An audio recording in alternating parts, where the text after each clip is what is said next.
Hey guys, मैं यहाँ important बात कर रहा हूँ तो कोई स्किप ना करना। पहले आप इस बातों को सुन लो। गाइस, क्या आप लोगों को मेरी दूसरी सीरीज नहीं देखनी जो कि इंटरेस्टिंग है और आप इसे देख सकते हैं। ये थोड़ी सोलो लेवलिंग की तरह है। इस वाले में 2000 से ज्यादा व्यूज आने के बाद भी मुझे बस इतना मदद मिला। ऊपर से इस वीडियो को मैंने आधा घंटा का बनाया था, आधा घंटा से ज्यादा। ऊपर से मोबाइल वाले 93% लोग हैं जो मेरे को देखते हैं। लोग एज गैप देख सकते हैं जो कि मेरे वीडियो देखते हैं। आपको यहाँ पर से सब पता चल जाएगा कि कौन क्या देख रहा है।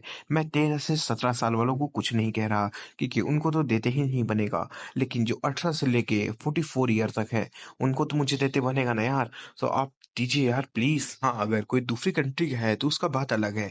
13% बांग्लादेश से हैं और 5% नेपाल से हैं, तो इन दोनों को कुछ नहीं कह रहा।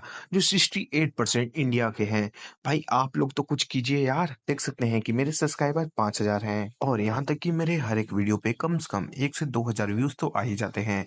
उनमें से ज्यादा नहीं, अगर 500 बंदे भी सिर्फ 10 रुपए देते हैं तो मुझे इतना इनकम जनरेट हो जाएगा। ये मेरे लिए काफी है। और अगर ऐसा नहीं है तो मेरे पास कोई और ऑप्शन नहीं बचेगा। मुझे YouTube से अभी एक भी रुपया जनरेट नहीं हुआ है। जो भी आप लोगों ने भेजा है उसी की मदद से मुझे जो पैसे मिले हैं वो मिले हैं, वरना मुझे मेंबरशिप के लिए अप्लाई करना पड़ेगा। उसके बाद अगर आ जाता है तो मैं मेंबर्स के लिए ही डेली वीडियो ला पाऊंगा, और जो मेंबर्स नहीं हैं उनको बहुत वेट करना पड़ सकता है। और अगर मैं एक मेंबर्स का भी अगर 30 रुपए रखता हूँ तो जो डेली के 2000 बंदे देखते हैं उन्हें मुझे कम से कम 30 रुपए ज्वाइनिंग फीस देना पड़ेगा। अगर 200 बंदे ही देखते हैं तो इतना बन जाएगा। तो अच्छा होगा कि आप लोग अपने हिसाब से जितना बनता है दे दें।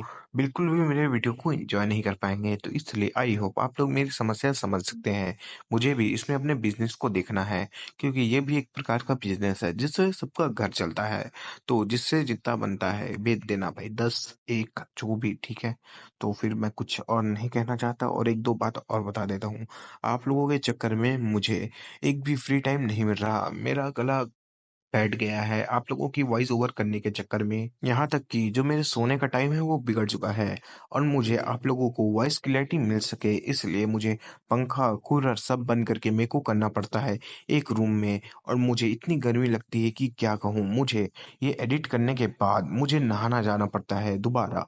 मैं जहाँ एक बार नहाता था आप लोगों की वजह से मुझे अब 2 बार नहाना पड़ता है। और इतनी गर्मी में मुझे वीडियो बनाने का बिल्कुल भी मन नहीं होता। और रात को मेरे पास जो फ्री टाइम है उसी में मैं बनाता हूँ। मेरा गला भी थोड़ा बैठ चुका है। ठीक है, तो आई होप आप लोग मेरी समस्याएं समझ सकते हैं।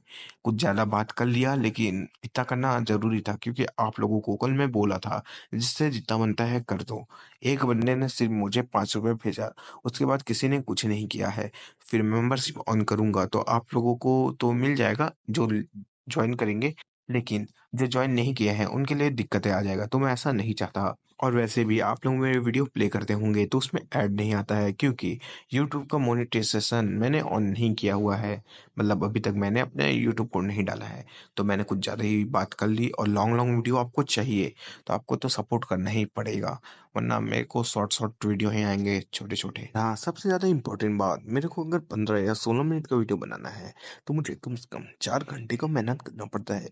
जिसमें आप मानिए चले कि कुछ गड़बड़ी हो जाए तो 3 घंटे का या 3.25 घंटे का वॉइस ओवर, उसके बाद मेरे को आधा 1 घंटा लग जाता है उसको अलग से एडिट करने में। इन सब के ऊपर वॉइस की क्लियरिटी के लिए और कुछ आवाज का इस्तेमाल करना पड़ता है। सभी जो कल्टिवेटर होते हैं वो हमारे एमसी को देख रहे होते हैं और कहने लगते हैं मन में, आखिरकार ये इतना डरावना है, इसके सामने कौन ही जाएगा। जो सेक लीडर है वो कहने लगता है, बहुत बढ़िया जूनियर प्रसाद आपने कर दिखाया। सीनियर ब्रदर है वो कहने लगता है, अरे ये क्या, मैं कोई सपना देख रहा हूँ। हाँ, थोड़ा गला खराब है तो आप लोग थोड़ा एडजस्ट कर लेना। आप लोगों के लिए वीडियो बना रहा हूँ। यहाँ तक कि जो मेरे गला है वो बहुत ज्यादा दर्द कर रहा है बार बार बोलने के कारण। हमें दिखाया जाता है कि जो सीनियर ब्रदर है उसे कोई मानने लगता है। जो सीनियर ब्रदर है वो अपने गालों को पकड़ा होता है और कहने लगते, हे जूनियर सिस्टर आपने मुझे मारा। जो सीनियर सिस्टर है वो कहने लगती, क्या मैंने आपको मारा।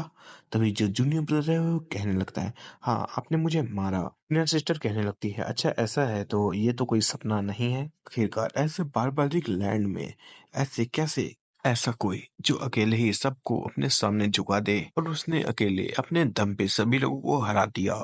सेक्टर का नाम भी शायद चेंज हो चुका है। सभी लोग झुकते हुए कहने लगते हैं, हेवेले माउंटेन अजय रहे। और जो ये मास्टर है वो तो इनबीटेबल है। सारी चीजें देख के जो प्रिंस होता है वो गुस्सा करने लगता है और मन में सोचने लगता है, क्या ये जगह बारबेलिक लैंड नहीं है?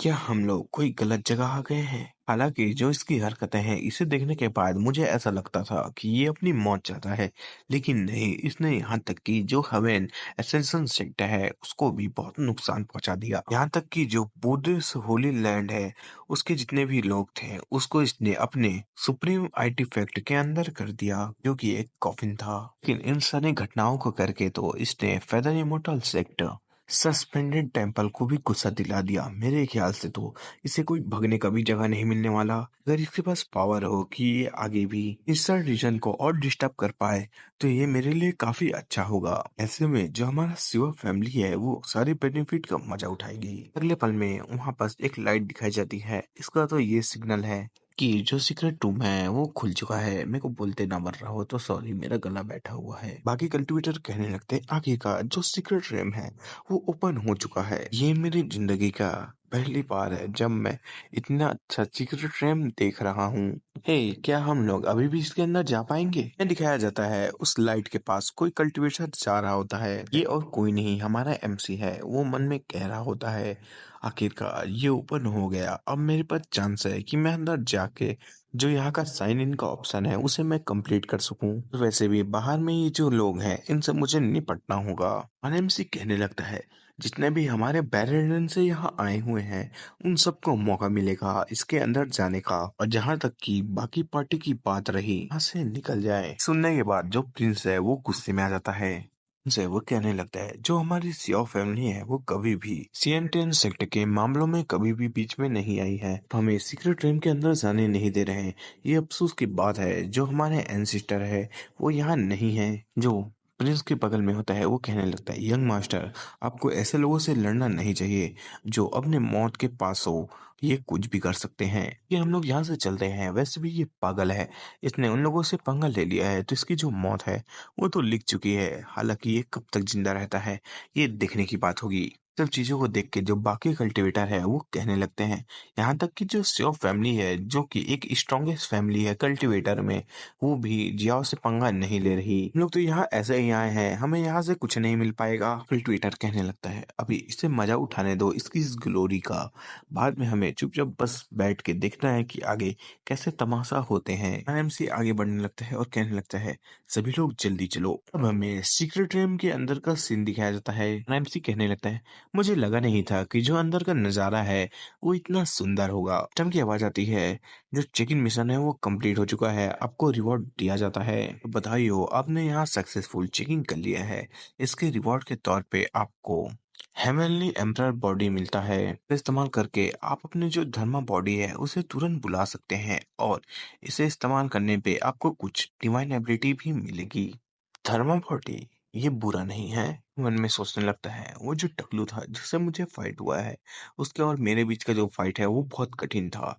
अगर मेरे पास जो मेरी कॉफी नहीं होता तो मुझे उसे लड़ने में बहुत ही ज्यादा दिक्कत हो सकता था। बाकी कल्टिवेटर है वो कहने लगते हैं, स्पिरिचुअल वाइन, गोल्डन जिनसिंग और यहाँ तक कि 10,000 ईयर ब्लड फंगस, जितनी भी चीजें हैं ये बहुत ज्यादा अच्छी चीजें हैं। कल्टिवेटर सभी को कहने लगते हैं, हे सभी ध्यान दो, आसपास फैल जाओ और जितने भी हर्ब हैं उन्हें इकट्ठा करो और ये ध्यान देना कि तुम्हें ज्यादा अंदर जाना नहीं है। सब एक दूसरे को देख के आगे बढ़ो। हाँ ठीक है, हम लोग ऐसा ही करेंगे। हमारा जो एमसी है ये सब हरकतें देख के मन में सोचने लगता है, मैंने सोचा था कि यहाँ चेकिंग करने के बाद मैं यहाँ से वापस चला जाऊंगा, लेकिन जब आप ये सब कर रहे हैं तो ठीक है, मैं यहाँ रुकता हूँ और देखता हूँ कि क्या अच्छी चीजें मिलते हैं। हे, मैं वहां देखने जा रहा हूँ। अरे रुक भाई, मैं भी आ रहा हूँ, चल एक साथ ढूंढते हैं। तभी हमें पत्थर हिलते हुए दिखाया जाता है। तभी वहां पास एक मॉन्स्टर आ जाता है जो उन दोनों कल्टीवेटर को खाने लगता है। वो लोग चिल्लाने लगते हैं, नहीं। सभी लोग ध्यान दो कि यहाँ के जो भी ये चीजें हैं ये बाकी जगहों से खतरनाक होगी क्योंकि ये एक सीक्रेट एम है। इधर देखो, इधर से भी एक आ रहा है। लोगों ने हम लोगों को घेर लिया है। जो स्टेट लीडर है वो कहने लगता है, सभी लोग वापिस आ जाओ। ये लोग गोल्डन कोल्ड रैम के डिमांड बीस्ट है, इनसे हमें संभल के लड़ना होगा। इन सारी चीजों को होंग देख रहा होता है और कहने लगता है, अगर आपके पास इतना विश्वास है कि आप यहाँ आके ट्रेजर ले सकते हैं तो आपको ताकतवर होना चाहिए, क्योंकि ऐसा दुनिया में कोई चीज नहीं है जो कि किसी को फ्री में मिले। हमें दिखाया जाता है कि जितने भी बर्ड है वो उड़ने लगते हैं और वहां पर बहुत सारे मंकी आ रहे होते हैं। मास्टर चिल्लाते हुए कहने लगते हैं, सभी लोग तैयार हो जाओ लड़ाई के लिए। मैं दिखाया जाता है कि जो सीनियर सिस्टर है वो अपने पाम अटैक से मंकियों को मार रही होती है और जो सीनियर ब्रदर है वो अपने शॉट से मंकी को मार रहा होता है। मंकी है ये सारी चीज देख के बहुत खुश हो रहे होते हैं। मंकी है एक डिसाइपल पे हमला करने लगता है। वो लड़की चिल्लाती है और कहने लगती, आह मुझे कोई बचाओ। बाकी कल्टिवेटर हैं वो उस मंकी के पीछे में हमला करते हैं और कहने लगता है, हे बीस्ट उसे जाने दे।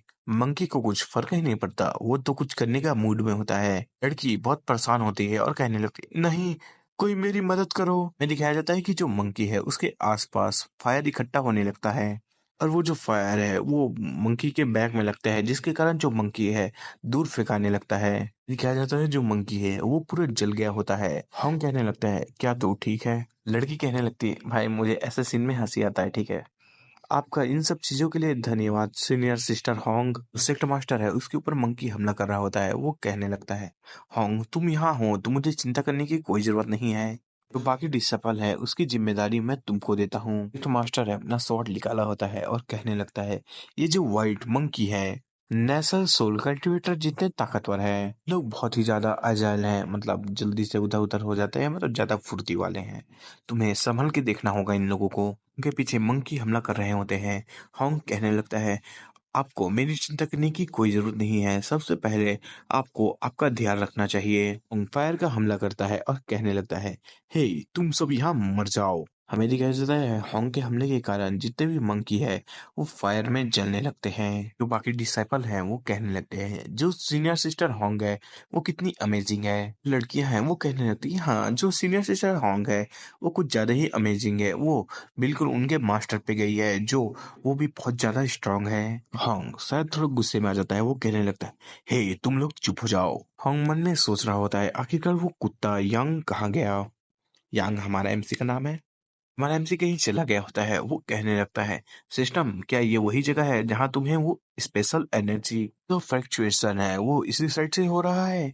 बताने लगता है, हाँ वो ये वही जगह है, आप उसी साइड जाइए, जो चेकिंग करने का रिवॉर्ड है उससे भी ज्यादा अमेजिंग आपको वहाँ रिवॉर्ड मिलेगा। और हाँ ये वीडियो लंबा नहीं है क्योंकि इसके इतने ही चैप्टर है, इसके आगे के चैप्टर आए नहीं है, जैसे ही आएंगे मैं तुरंत रिलीज कर दूंगा। ओके, तो वो गला बैठा हुआ है, आई होप थोड़ा आप मेरी समस्या समझ सकते हैं। और अब मैं चला नहाने क्योंकि अब एक्सट्रैक्ट करने वाला हूँ इसको। Okay bye. जो सपोर्ट करेंगे तो दिल से थैंक्स।